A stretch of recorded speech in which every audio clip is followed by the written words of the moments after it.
अरे अभी तक नहीं कर पाए तुम लोग गूगल लेंस से? सर कुछ यदि शर्तें और हाँ। के क्रेडिट कार्ड की शर्तें। चलिए ठीक है। Say hello to the Slice super card. ठीक है, स्लाइस सुपर कार्ड का ऐड किया है। Say hello to the Slice super card, यहाँ पे ये लिखा है। ठीक है, चलो। ओहो, कहाँ का न्यूज है ये? 4 killed in Srinagar gunfight. It was a staged encounter and one victim was used as human shield, says families. ये वॉर प्रोन टॉर्न एरिया में रहना कितना डिफिकल्ट है, सोचो। आपको पता नहीं कि कब आपके क्लोज वन नियर वन ना रहे, और जो सिक्योरिटी फोर्सेस में उस पर्सनल के बारे में सोचो। Really so sad. Relatives of slain civilian Altaf Bhat huddle in grief at his house in Srinagar. चलिए कोई नहीं। देखिए, it was a stage encounter and one victim was used as human shield, saves families. ठीक है, और हम लोग आर्म फोर्सेस को भी नहीं बोल सकते, क्योंकि वहां पे डिफरेंशिएट करना बहुत मुश्किल है कि who is civilian and who is a terrorist. ठीक है, ये या कोई टेररिस्ट को हेल्प कर रहा है इंटेलेक्चुअली या तो फिर फाइनेंशियली या सप्लाई चेन में है, इट्स क्वाइट टफ। और सिविलियन दोनों के बीच में फंसे हुए होते हैं। ठीक है, टेररिस्ट के भी और आर्म फोर्सेस के भी। और ये क्वाइट बहुत बड़ी मेजर प्रॉब्लम है। सी देयर फेसेस। अच्छा, आप लोगों को पता है जापान में ना जो न्यूज़पेपर आता है ना बेटा, उसमें ना जो ऐसे सब न्यूज रहती है ना, फ्रंट पेज में नहीं आती। जैसे क्रिमिनल न्यूज के लिए अलग से पेज होता है, थर्ड या फोर्थ में, और उसमें आती है फ्रंट पेज में सिर्फ गुड न्यूज आती है। क्योंकि सबसे पहले हम उठते साथ क्या करते हैं, न्यूज़पेपर को कॉफी के साथ पीते, कॉफी के साथ पढ़ते हैं, कॉफी पीते हैं न्यूज़पेपर पढ़ते हैं। तो उससे क्या एक पॉजिटिविटी नहीं आती है कि देश में इतनी सारी चीजें हो रही है। इसलिए हमेशा जो क्राइम रिलेटेड न्यूज है वो थर्ड या फोर्थ पेज में अलग से आती है। जिसको पढ़ना है वो पढ़ेगा, जिसको नहीं वो नहीं। ठीक है, लेकिन हमारे यहाँ पे फर्स्ट पेज न्यूज में ही आ जाती है, फर्स्ट पेपर में। सो क्वाइट मतलब हर कोई डिसअपॉइंट हो जाता है कि देश में क्या हो रहा है। NRC only 1032 doubtful cases referred for review, 19 lakh person were excluded from the final list of for Assam. ठीक है, एनआरसी के बारे में पढ़ लीजिए। जो भी बच्चे क्लैट का प्रिपरेशन कर रहे हैं, NRC is quite important from the point of legal aptitude. ठीक है, लीगल एप्टीट्यूड के पॉइंट से बहुत इंपॉर्टेंट है NRC, national register for citizen. Only 1032 doubtful cases, 19 lakh में से सिर्फ 1032 डाउटफुल केसेस हैं जिसको रिफर किया गया रिव्यू के लिए। ठीक है, गॉड नोस अगर यहाँ पे एनआरसी आ गया तो मैं क्या करूंगा। ठीक है, what is NRC? The national register of citizens is suppose to list all genuine Indian citizen. At present only Assam has such a register. देखिए, एनआरसी पूरे इंडिया में इंप्लीमेंट नहीं हुआ है। होम मिनिस्टर ने बोल दिया पूरे इंडिया में इंप्लीमेंट नहीं होगा। ठीक है, सिर्फ असम में हुआ है, which followed the Assam accord. और ये किसको फॉलो कर रहा है? Assam accord sign in 1985। याद रखिएगा, आपके एग्जाम में ये पूछ सकता है क्वेश्चन, स्पेशली एलेट में। ठीक है, स्पेशली एलेट में ये पूछ सकता है कि असम अकॉर्ड कब साइन हुआ था। ठीक है, असम अकॉर्ड कब साइन हुआ था? असम अकॉर्ड 1985 में साइन हुआ था, after a 6 year agitation seeking detection of foreigners. Basically क्या है, बांग्लादेश और जो इंडिया की बाउंड्री है ना बेटा, वो पोरस है। पोरस क्यों है बाउंड्री वहां की? हमने क्यों नहीं उस बाउंड्री में क्या बोलते हैं वॉल या तो फिर फेंसिंग कर पाए? प्रॉब्लम ये है कि जो ब्रह्मपुत्र रिवर है वो अपना डिस्कोर्स हमेशा चेंज करते रहती है। ठीक है, Brahmaputra river always changes it's discourse. इसके कारण क्या प्रॉब्लम होता है? ठीक है, ज्योग्राफी अलाउ नहीं करती हमको कि हम फेंस कर सकें। तो बाउंड्री पोरस है, इससे यहाँ से बांग्लादेश से लोग असम आ रहे थे। ठीक है, आउट माइग्रेशन बहुत ज्यादा हो रहा था बांग्लादेश से, और असम में इन माइग्रेशन हो रहा था। अब इसके कारण क्या प्रॉब्लम हो रहा था? डेमोग्राफी वहां की चेंज हो रही थी। ठीक है, बंगाली स्पीकिंग ज्यादा थे, और जो असम के लोकल पॉपुलेशन है इन लोग माइनॉरिटी में जा रहे थे। और जैसे ही जा रहे थे उसके इकोनॉमिक रिसोर्सेज में पूरा इन लोग बंगाली स्पीकिंग पीपल का मेजोरिटी हो रहा था। और धीरे से क्या होगा, फिर ये कॉन्स्टिट्यूएंसी को बदलेंगे, फिर इनका रिप्रेजेंटेटिव खड़ा होगा, वो जीतेगा। जैसे आप देखो कि जो बाला साहब ठाकरे जी है, ठीक है, उन्होंने एक इंटरव्यू में बोला था, I was never against of Indian Muslim. मैं सिर्फ बांग्लादेशी के अगेंस्ट में हूँ। और क्यों बांग्लादेशी के अगेंस्ट में हूँ? उन्होंने बोला कि ये क्या कर रहे हैं, बांग्लादेशी मुस्लिम को कहाँ इंडिया में ला रहे हैं, कहाँ ला रहे हैं? महाराष्ट्र में लाके बसा रहे हैं, स्पेशली बॉम्बे में। और क्या कर रहे हैं, बॉम्बे में इनका वोटर आईडी कार्ड बना रहे हैं। अब वोटर आईडी कार्ड बनेगा तो क्या होगा, इनके पहले तो बॉम्बे की डेमोग्राफी चेंज हुई, डेमोग्राफिक चेंज हुआ, फिर वोटर आईडी कार्ड बना, तो इससे लोग वोट दे पाएंगे और उस कॉन्स्टिट्यूएंसी से फिर कौन जिताएंगे? इन लोग जो इनको वोटर आईडी बना के दे रहा है, पासपोर्ट तो वो बना के दे रहा है, राशन कार्ड, और जो इनको फेवर कर रहा है। तो बाला साहब ठाकरे इसके अगेंस्ट में थे। ठीक है, पॉलिटिकल साइंस का सब्जेक्ट है ये, आप लोगों के लिए नहीं है important, but so we can go with this article. Please go with this article. NRC quite important है। ठीक है, प्लीज असम अकॉर्ड याद रखिएगा। ठीक है, और ये चीज ये बताइए, ये कौन सी मिनिस्ट्री के अंदर आता है? ये जो बना रहे हैं एनआरसी, ये कौन सी मिनिस्ट्री के अंदर आएगा? रजिस्ट्रार कौन सी, मैं बताया था आपको सेंसस कौन सी मिनिस्ट्री कराती है, बताइए कौन सी मिनिस्ट्री रिस्पॉन्सिबल है? रजिस्ट्रार। मैं बताया था बेटा मिनिस्ट्री ऑफ होम अफेयर्स, मैं बताया था मिनिस्ट्री ऑफ होम अफेयर्स है। ठीक है, ये रजिस्टर को मेंटेन करेगा। Ministry of home affairs quite important है, please note down this point. ठीक है, मिनिस्ट्री ऑफ होम अफेयर्स। चलिए, please go ahead with this news. पढ़ के हो जाएगा तो give me a thumbs up.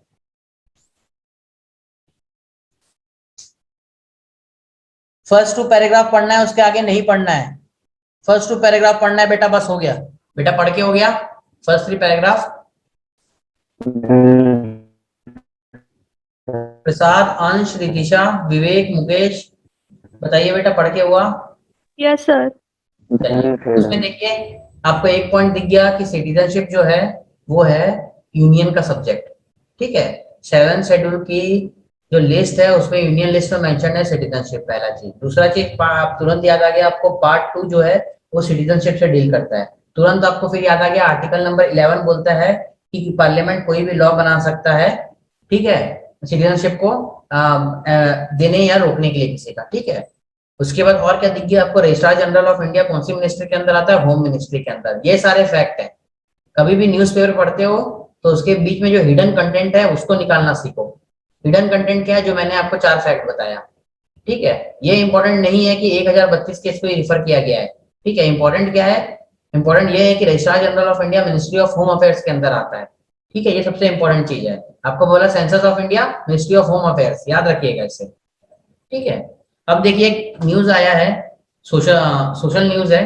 CBI searches 77 places to probe child abuse cases. ठीक है, अभी भी चाइल्ड पोर्नोग्राफी जो है वो हर जगह सर्कुलेट हो रही है और ये क्राइम है।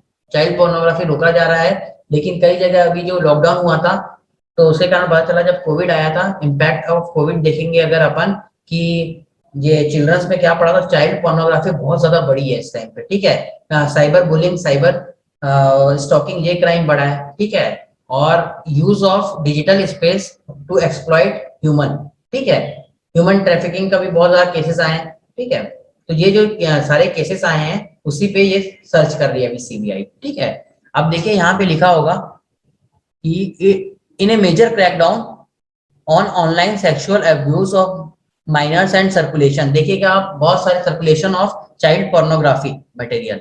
इवन आप देखिए कि अभी बहुत सारी जगह ऐसे कि पोर्नोग्राफिक मटेरियल जो है ऑनलाइन दिया जा रहा है या लाइव शो दिखाया जा रहा है। ठीक है, it is against of basic human dignity, ये बेसिक ह्यूमन डिग्निटी के अगेंस्ट में है। ठीक है, so please do one thing,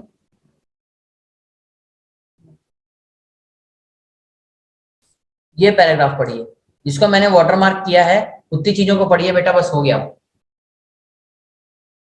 जितना मैंने वाटरमार्क किया सबको दिख रहा है? Yes sir. हाँ, प्लीज उतना ही पढ़िए बेटा। इसमें एक वर्ड है, the agency has invoked. Invoked मतलब क्या होता है कि उसको यूज किया गया है, इन्वोक किया गया है। रिवोक मतलब क्या होता है? उसको उसको हटा दिया गया है। ठीक है, सुप्रीम कोर्ट बोला अगर कोर रिलीजियस मैटर होगा तो वो कॉन्स्टिट्यूशनल बेंच का हो सकता है। डे टू डे अफेयर्स या रिचुअल्स ये कॉन्स्टिट्यूशनल कोर्ट के मैटर नहीं हो सकते। एट मैक्स सुप्रीम कोर्ट क्या कर सकता है? सुप्रीम कोर्ट बोल सकता है ट्रस्ट को कि आपने किस बेसिस में ये कर रहे हो, ये गाइडलाइन दे सकता है। ठीक है, दूसरा चीज ये है, आपके पास ऑप्शन है, आप सिविल सूट फाइल कर सकते हो सबऑर्डिनेट कोर्ट में। ठीक है, सिविल सूट फाइल कर सकते हो आप, आपको चाहिए तो। बस ये 2 चीज हो सकती है, कॉन्स्टिट्यूशनल बेंच का नहीं है ये चीज, जुरिस्डिक्शन नहीं है कि ये डे टू डे अफेयर्स में इंटरफेयर करे। ये मैटर कौन डिस्कस करेगा? जो प्रीस्ट है। ठीक है, इन लोग ज्यादा अच्छे से परफॉर्म कर सकते हैं, रिलीजियस स्कॉलर जो है ज्यादा अच्छे से परफॉर्म कर सकते हैं इसको। ठीक है, let's go to the next news.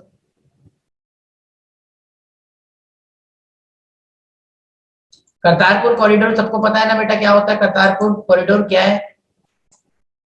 सबको पता है ना करतारपुर कॉरिडोर क्या है? पाकिस्तान में कुछ इंपॉर्टेंट प्लेसेस है, सिख पिलग्रिमेज है, तो इसको सिख लोगों को वहां पे जाके दर्शन करके आने का वो फैसिलिटी प्रोवाइड करा रही है दोनों सरकार, इंडिया पाकिस्तान मिलके।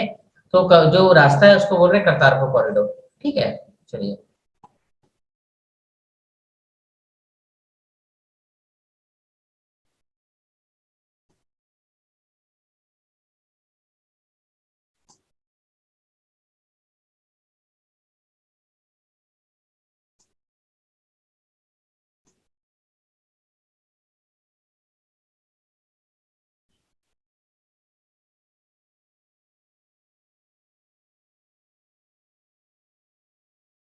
चलिए बेटा, एक इंपॉर्टेंट न्यूज है। Tamil Nadu appeals in SC in supreme court to restore Vanniyar quota. Vanniyar एक कम्युनिटी है, ठीक है, उसके कोटे को रीस्टोर करने बोल रही है Tamil Nadu government. Law was declared as ultra vires by high court. ठीक है, हाई कोर्ट ने, मतलब मद्रास हाई कोर्ट ने उसको अल्ट्रा वायर्स, अल्ट्रा वायर्स क्या बोलते हैं, it is against the spirit of the constitution. तो ये पावर दिया गया है, जो जुडिशियल रिव्यू का पावर है हाई कोर्ट के पास भी है। तो ये हाई कोर्ट ने क्या किया है, इसको अल्ट्रा वायर्स टू कॉन्स्टिट्यूशन है इसलिए नल एंड वॉइड कर दिया है। तो अगर हाई कोर्ट कुछ करता है तो किसके पास जाएंगे, सुप्रीम कोर्ट के पास। ठीक है, तो देखिए, तो Tamil Nadu government has filed an appeal in the supreme court challenging the Madras high court number one order declaring as ultra wires a law which provided 10.5% internal reservation to Vanyars within the overall 20% quota for the most backward classes। ठीक है, क्या किया है, सब classification किए हैं। ठीक है, मोस्ट बैकवर्ड क्लासेस का जो 20% रिजर्वेशन है उसमें वनियार को 10.5% दे दिया गया है। ठीक है, दिया गया था नवंबर वन में, ये चीज ये आया था, तो नवंबर वन में इसको नल एंड वॉइड कर दिया मद्रास हाई कोर्ट। अब जो Madras high court null and void किया है उसके पीछे क्या रीजन है, the state government competence.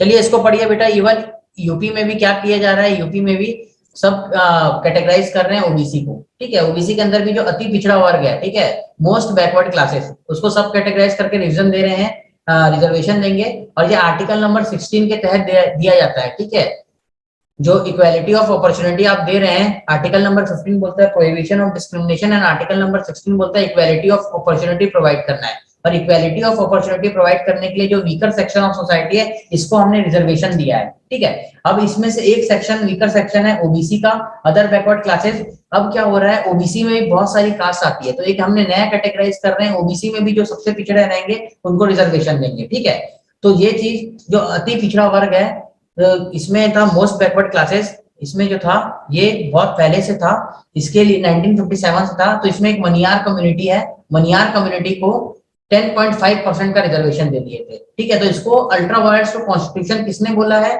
Madras high court ने बोला है। आगे आप पढ़ेंगे कि मद्रास हाईकोर्ट ने क्यों बोला है। Please go ahead with this news.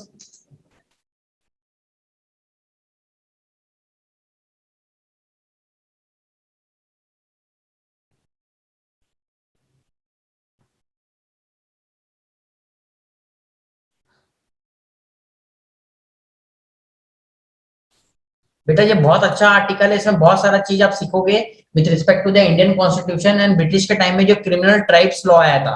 ये क्या है, क्रिमिनल ट्राइब्स लॉ जो ब्रिटिशर्स के टाइम पे आया था। देखो कुछ ऐसी ट्राइब है जिसको क्रिमिनल ने क्या, जिसको ब्रिटिश गवर्नमेंट ने क्या बोल दिया, क्रिमिनल ट्राइब डिक्लेयर कर दिया। जैसे कि आप सब सलमान खान की एक मूवी देखे होंगे वीर करके, उसमें एक ट्राइब है महाराष्ट्र की पिंडारीज। ठीक है, तो पिंडारी को क्या बोलते हैं, ये जो भी पिंडारी है हर कोई क्रिमिनल है, ऐसे करके। तो बहुत सारी ट्राइब को क्रिमिनल ट्राइब घोषित कर दिए थे ब्रिटिशर्स ने। ठीक है, क्योंकि इनका नाम क्या, इनका काम क्या था, ब्रिटिशर्स कहते थे इनका काम है लूटपाट। तो ये जो पूरी ट्राइब है, पूरा क्लैन है, ये पूरा ही क्रिमिनल है। तो ऐसे क्रिमिनल ट्राइब्स एक्ट आया था। ठीक है, उसके तहत आप देखिए कि सर्टेन ट्राइब्स को क्रिमिनल घोषित कर दिया गया था। ठीक है, चलो बहुत इंपॉर्टेंट बेटा, पढ़ के हो जाएगा तो बताइएगा, बहुत इंपॉर्टेंट न्यूज आया है।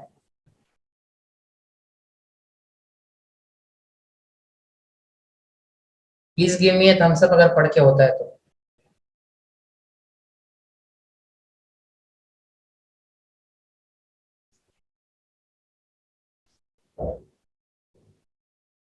बहुत इंपॉर्टेंट आर्टिकल है, इसके बाद वाला पढ़ के हो जाएगा तो please give me thumbs up या बता दीजिए कि सर हो गया है।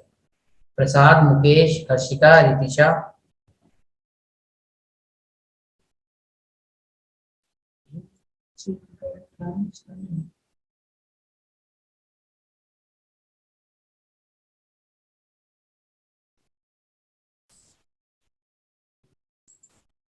बाकी बच्चे भी बताइए।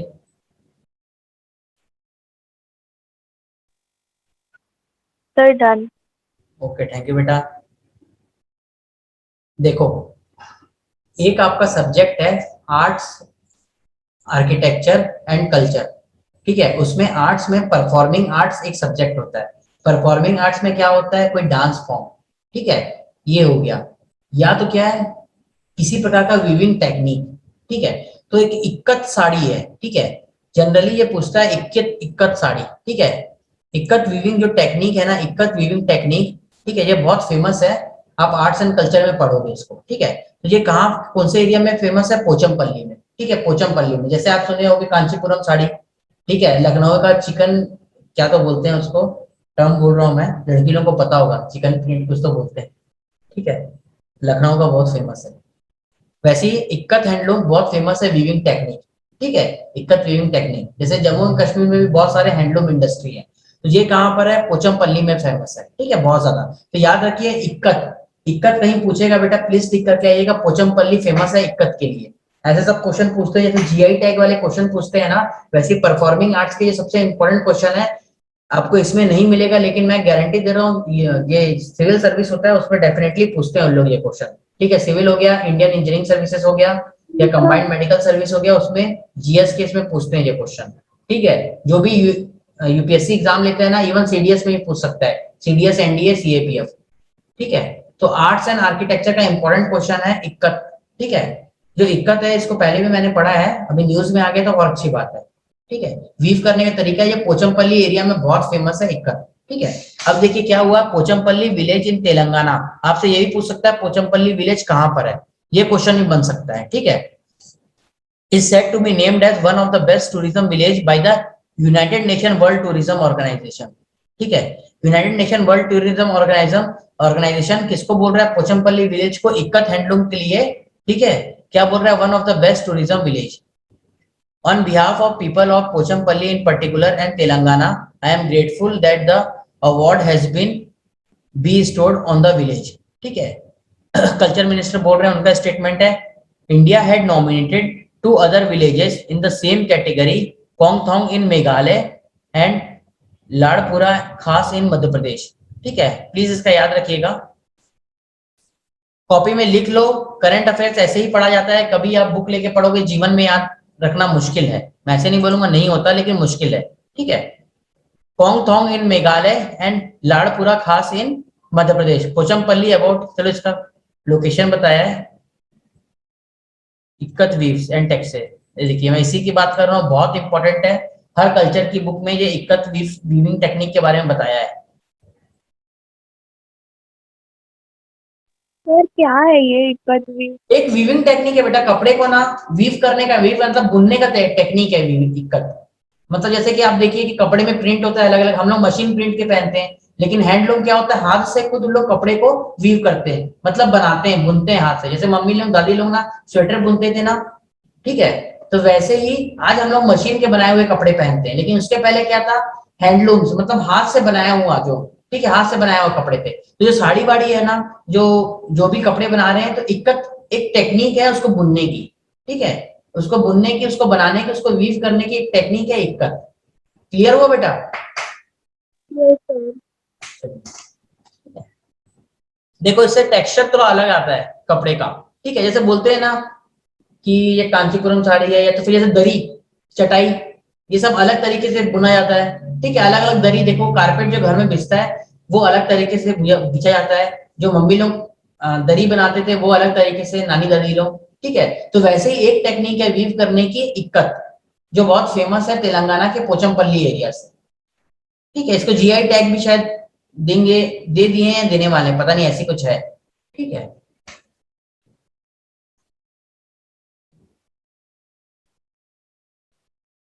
और ये कौन देता है याद रखिएगा, best tourism village by united nation world tourism organization, याद रखिएगा, ठीक है।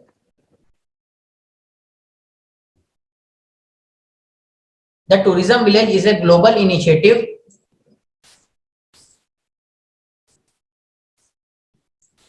to highlight villages where tourism preserves culture and tradition, celebrate diversity, provide opportunities and safeguard biodiversity। ये सबसे इंपॉर्टेंट है ये पैराग्राफ, जान लो। जो टूरिज्म विलेज का टैग दे रहा है united nation world tourism organization, ठीक है। टूरिज्म विलेज का टैग कौन दे रहा है? United nation world tourism organization. तो जो वर्ल्ड टूरिज्म ऑर्गेनाइजेशन है बेटा यूनाइटेड नेशन का, ठीक है, ये किस विलेज को दे रहा है? विलेज टूरिज्म को, जहां पे टूरिज्म ने प्रिजर्व किया है, जहां पर टूरिज्म ने प्रिजर्व किया है किस किस चीज को? उसके कल्चर को, ट्रेडिशन को, डाइवर्सिटी को सेलिब्रेट किया है, और क्या अपॉर्चुनिटीज और बायोडाइवर्सिटी को सेफगार्ड किया है, ठीक है। तो इस वैसे कोई जगह को united nation world tourism organization क्या कर रहा है? टूरिज्म विलेज डिक्लेयर कर रहा है। तो इंडिया में अभी कौन सा कोंगथोंग इन मेघालय, लाड़पुरा खास इन मध्य प्रदेश, ठीक है। जैसे यूनेस्को क्या करता है? धोलावीरा को दिया है, ठीक है, रामप्पा टेम्पल को दिया है वर्ल्ड हेरिटेज साइट, वैसे ही united nation world tourism organization tourism village का कैटेगरी बनाया है। ये टूरिज्म विलेज का जो कैटेगरी है, ये किसमें देते हैं अवार्ड? अगर आपने टूरिज्म ने किसको प्रिजर्व करके रखा है? कल्चर को, डाइवर्सिटी को, वहां के बायोडाइवर्सिटी को, ठीक है, ट्रेडिशन को, तो हम उसको टूरिज्म विलेज बोलेंगे। Is it clear to everybody? Yes, sir. चलिए, ये देखिए, moderate rush of pilgrims at Sabarimala. अब इशू आ सकता है, देखो मैं शबरीमला टेम्पल का नाम लिया और आज न्यूज में आया इसके बारे में, ठीक है, शबरीमला टेम्पल। अब आपको आगे दिखेगा इसके ऊपर, कोई ना कोई अगर वुमेन ग्रुप है घुसना चाह रही है, या तृप्ति देसाई जैसे लोग, ठीक है।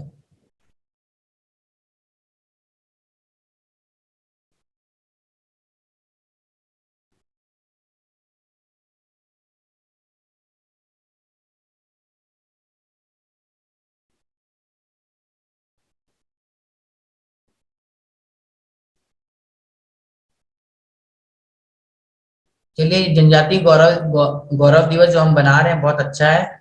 हम लोग जो डिफरेंट कल्चर है, डिफरेंट ट्रेडिशन है, सबको एसिमुलेट करके चलने का काम कर रहे हैं। इट्स क्वाइट गुड, ठीक है।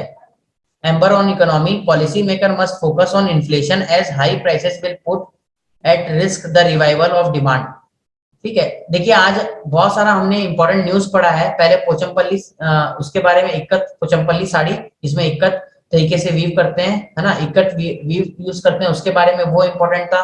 फिर टूरिज्म विलेज, वो इंपॉर्टेंट है, ठीक है।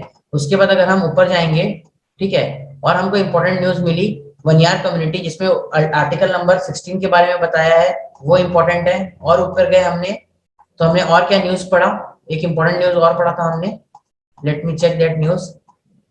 हाँ, court can not interfere with day to day temple ritual, article 25 से 28, ठीक है। वर्ल्ड कप हो रहा है कतर में, ये न्यूज पढ़ा इंपॉर्टेंट, ठीक है। इंफॉर्मेशन टेक्नोलॉजी एक्ट, आपको पता है इंफॉर्मेशन टेक्नोलॉजी एक्ट 2000 में आया था। कई बार ये एग्जाम में क्वेश्चन पूछेगा कि इंफॉर्मेशन टेक्नोलॉजी एक्ट कब आया था, ठीक है। और होम मिनिस्ट्री के अंदर क्या आता है? होम मिनिस्ट्री के अंदर आते हैं ये रजिस्ट्रार जनरल ऑफ इंडिया, ठीक है। और ये रिस्पॉन्सिबल है किसके लिए? ये रिस्पॉन्सिबल है नेशनल रजिस्टर ऑफ सिटीजन बनाने के लिए। ये सबसे इंपॉर्टेंट है, हमने ये पढ़ा था, ठीक है। Let's go to the another news. इसलिए हम लोग ये स्किप कर दे रहे हैं एडिटोरियल, बेटा टाइम कम है अपने पास, तो जो फैक्ट है पहले उसको डिस्कस कर लेते हैं, क्योंकि ये इन्फ्लेशन वाला न्यूज आते रहेगा, फिर आएगा, फिर डिस्कस कर लेंगे, ठीक है। ये ऑर्डिनेंस की बात कर रहे हैं, वही जो एक्सटेंशन की है सीबीआई के चीफ और एनफोर्समेंट डायरेक्टरेट के चीफ के बारे में, तो इसको स्किप कर सकते हैं।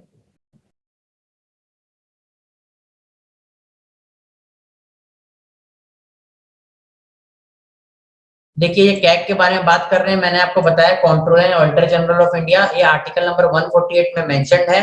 इनके ड्यूटीज पावर आर्टिकल नंबर 148 से 152 तक दिए हैं, ये पार्ट 5 में मेंशन्ड है, ठीक है। और उसके बाद मैं क्या बोला, ऐसा क्या काम है कैग का? सेंट्रल गवर्नमेंट के एक्सपेंडिचर जो भी अकाउंट है उसको ऑडिट करना, स्टेट गवर्नमेंट उसके अकाउंट को ऑडिट करना, पीएसयू सेंटर एंड स्टेट, और अगर स्टेट ने किसी को फंड किया है, ठीक है, तो ये सब चीज को ऑडिट करने का काम है कैग का। याद रखिएगा, एग्जाम में पूछ सकता है कि कैग किसको किसको ऑडिट कर सकता है, ठीक है। ओके बेटा, दैट्स ऑल फॉर टुडे, इतना ही इंपॉर्टेंट है, ठीक है। Thank you. किसी को कोई डाउट है प्लीज? वो पोचमपल्ली साड़ी जिसमें इक्कत वीविंग टेक्निक है इसको याद रखिएगा। United nation world tourism Organization जो है वो टूरिज्म विलेज किस बेसिस पे देता है उसको याद रखिएगा। इंडिया से लाड़पुरा, फिर होंगटोंग और फिर पोचमपल्ली, ये तीन को मिला है, ये याद रखिएगा। Registrar general of India ministry of home affairs के अंदर आता है, ये याद रखिएगा। ठीक है। सुप्रीम को आर्टिकल नंबर 16 में जो रिजर्वेशन इक्वालिटी ऑफ अपॉर्चुनिटी है उसी के अंदर हमने रिजर्वेशन दिया है ताकि जो बैकवर्ड सेक्शन ऑफ सोसाइटी है उनको भी इक्वल फुटिंग में ला सके। उसके अंदर जो ओबीसी कैटेगरी है उसमें उसमें भी अति पिछड़ा वर्ग निकाल रहे हैं, तो उससे रिलेटेड बनियार कम्युनिटी है, तो वो याद रखने की जरूरत नहीं है। न्यूयार कम्युनिटी बस याद रखिएगा। ओबीसी में भी सब कैटेगराइजेशन हो रहा है क्योंकि अभी यूपी में होने वाला है, इसको लेके बहुत बड़ा इशू है। ठीक है, तो इतना न्यूज याद रखिएगा, है ना। इंफॉर्मेशन टेक्नोलॉजी एक्ट 2000 में आया था, ये याद रखिएगा। किसी को कोई डाउट है यहाँ तक जितना फैक्ट बताया मैंने? ओके, थैंक यू बेटा। No sir. थैंक यू बेटा। Thank you sir.